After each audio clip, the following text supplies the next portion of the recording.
Hey alligators, what's up? It's Allie Hardesty, and today I'm going to be talking about some YouTuber conspiracy theories. These are my absolute favorite because, like I've said in many other videos, I don't watch TV necessarily, I just watch YouTube. I watch a lot of YouTube actually, and these include some of my favorite YouTubers or YouTubers that I watch on a regular basis. I just want to make a disclaimer that these are just conspiracies, and in fact, a couple of these conspiracies I am going to be saying that I don't actually think they're true at all. I believe that a couple of these are debunked, like we've pretty much established at this point that they are just theories, nothing more. But a couple of these I actually do believe to have somewhat of truth to them because it just doesn't add up, it doesn't make any sense, and I believe that there is more to the story. But that is for you guys to decide, so be sure to leave your opinions in the comment section below, and let's get into the video. The first YouTuber or YouTuber conspiracy theory we're going to be talking about today is a guy named Tai Lopez. Many of you may know him from his viral video, or ad I should say, where he's like, just bought this new Lamborghini, but you know what I like more? Knowledge. That ad went everywhere. It blew up. There are so many parodies out there making fun of it. So many of you guys probably know him from that. But other than that, he's famous for being an entrepreneur, millionaire, success. He's pretty young. I think he's like in his early 30s. I actually know him in real life, so that may or may not be a story time one day. But back to the point, he blew up. A big reason for that being his ads. And the reason why his ads blew up so much, other than the fact that they're super cringy and like easy to make fun of, no hate to him at all, I just like, you have to admit they're hilarious, and he knows that and he markets off of it, is the fact that he bought $16 million worth of views in ad space, which means you are paying to have your ads on people's videos. That is where the conspiracy comes into play. Who in their right mind buys that much worth of ads? So he did that, which obviously attracted him a lot of subscribers, but the question is, what was his real motive for doing so? A lot of people say that that's because his 67-step program is a scam and he wanted to give it more credibility by giving his channel more views, especially with that ad on his channel. Again, I'm not saying that he did anything wrong by buying this much ad space. I'm just saying, who in their right mind does that? I get that you're a millionaire, but like $16 million, that is still a lot of money, even to a millionaire. Like, that's a lot of money. So I don't know, let me know what you guys think in the comment section below. We're going to move on to our second YouTube conspiracy theory. This is one that everyone's probably heard of by now.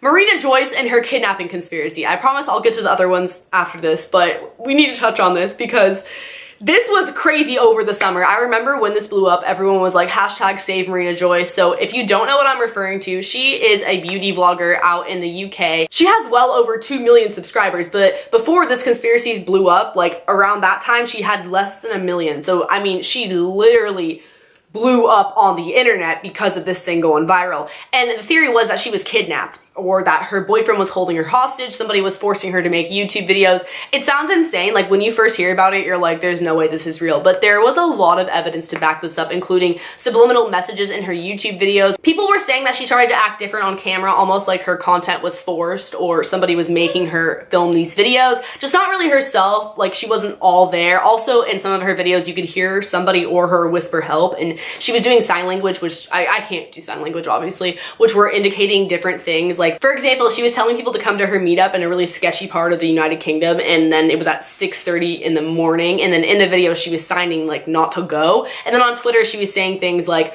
hope everyone likes pancakes, aka help, like the capital H in hope, the capital E in everyone. You get the idea. Just a lot of things like that, and we're like, girl, are you trying to get us to call the police? Like, I don't know. The police actually ended up going to her house and she appeared to be fine, but people were still saying that ISIS had abducted her, that the police were lying. And then in her tweets, it was really confusing because she would like people's tweets where they were like, if you're not okay, like this tweet. A lot of people think that this was a publicity stunt. She claims that it was a publicity stunt done by her viewers, that just one thing led to another and it got really blown out of proportion. Anna Campbell, my girl, she came out with a video, which is now on private, but I'm pretty sure she's gonna public it again soon, where she talks about how Marina Joyce may or may not be schizophrenic. I have no idea, not making any claims, but it made a lot of sense. If you guys did watch that video, it got a couple million views. So yeah, maybe that's the case. I don't really know. I don't think she's kidnapped because at this point, like, she seems to be okay. She keeps putting up videos. But we're gonna move on to our third conspiracy theory, which is about Tana Mongeau. And I actually met her and I talked about this with her, and she was saying how it's like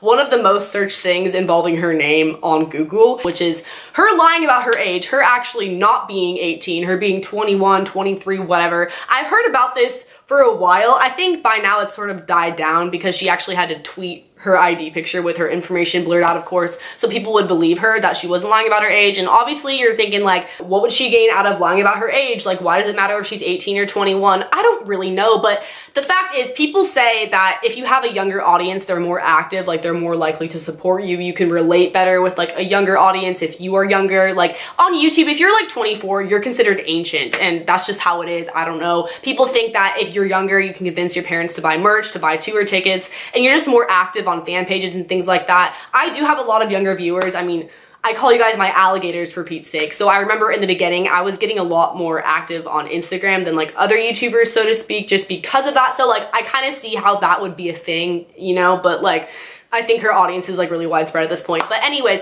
people think that she lies about her age for a few reasons. For example, she graduated online school. Like she didn't graduate with her class. Like she graduated early online school. And some people are like, oh yeah, show us the receipts. Like, did you really graduate online school? Like, that's not adding up. You might have just graduated the year before and you're lying about what class you were in. So that's one reason why people think that she's actually like 21 or older. Another reason is that she participates in raving, that she goes to a lot of raves, and raves are so much fun. A lot of the lit raves, they're like 18 plus. EDC, for example, I believe Coachella might be, maybe not, but either way, she's been to 18 plus raves, like she has been, and she turned 18 over the summer, and she was doing that like long before she turned 18. She claims that it's because she has connections, which I'm sure she does, and on top of that, I mean, everyone has fake IDs, like let's be real. I have been to raves. It's so easy to get in if you're not 18. Like, that's just how it is. I didn't go to raves until I was 18, but still. Another reason why people say that she's lying about her age is the fact that she said she's been working since she was 14. And she's cleared this up by now, saying that she had a work permit. That's why she did that. But people were saying like,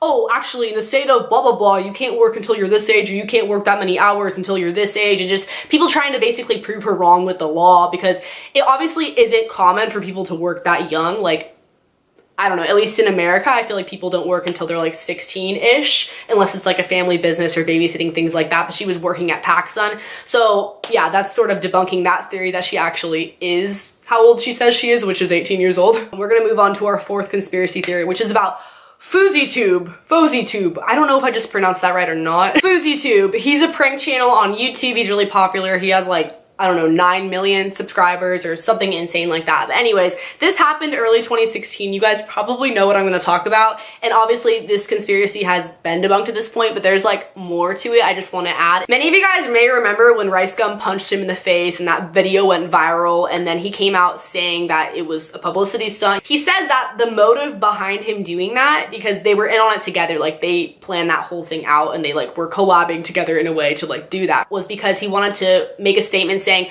drama channels are really negative. If there's any sort of drama on the internet, it gets all the views, it gets all the attention. He's saying how it's really negative and we shouldn't be doing that because a lot of it isn't worth our time. Just like that, it was planned out. Like they actually staged the fight. So obviously he exposed himself, he put it out there, and everyone's like, oh, that's a good point. That video blew up, it went viral, it got so much attention. But the thing that I have to add to this is that I think it was actually like self-promo for his new movie, because right after that, he put out the official trailer to the movie he was in with a bunch of other big stars. So come on, like, do you think he just randomly did that? I don't know. I'm kind of 50-50 on that one. And again, there's nothing wrong with that. Like, it's business, it's smart, but it was just kind of too perfect timing, you know what I mean? This brings us to our fifth and final conspiracy theory. I saved this guy for last because honestly, like, I feel like he's kind of the most irrelevant one at this point, and I think what he did is like the shadiest, because I actually believe this happened. Like, I really, really do. That is Rich Kids TV, and you guys might know where I'm going with this, and I'm gonna get really sort of ranty. I think this is super messed up if this happened,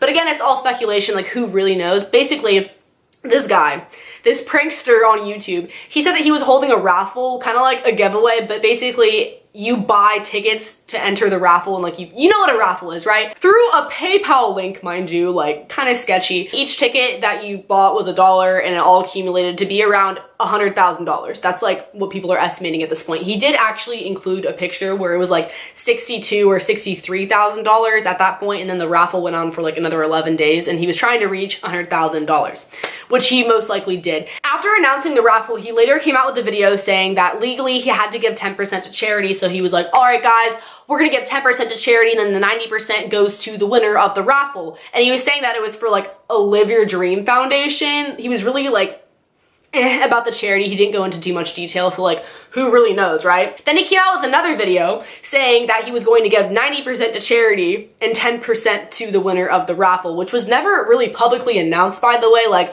who actually won that money? I couldn't tell you. But then in that video, he refers to it as my Live Your Dream Foundation. Like, kind of switched it up there because it was going to him. Like, it was going to him. Again, this is all allegedly. I honestly don't know. I just really find this one to be really ironic how it adds up. So he switched the percentage from 10% to 90%. Then there was no known winner. And just to top it all off, he buys a brand new red Corvette. Is posting pictures in it, making videos in it. Like, where did you get that money though? You know, that one kind of speaks for itself. So let me know what you guys think in the comment section below. If you guys want more conspiracy theories, be sure to give this one a thumbs up. That way I know to make more. Like, the videos with hella thumbs ups, like, I make more of them. And a lot of the time it's story times, but sometimes it's other videos too. So like, let me know because these were a lot of fun and I've been wanting to film this forever. Don't forget to subscribe to my channel and hit the notification bell below. That way you get notifications. Like, it kind of speaks for itself. Also, if you want to follow my social media, I'm really active, so you can go ahead and do that. I follow back sometimes and I like your guys' pictures and things like that, and it's just fun. So if you want to do that, that would be really cool. I will link a playlist below with some other videos if you guys want to check it out, or you can just go stalk my channel, and I will see you guys next time. Later, alligators. Bye.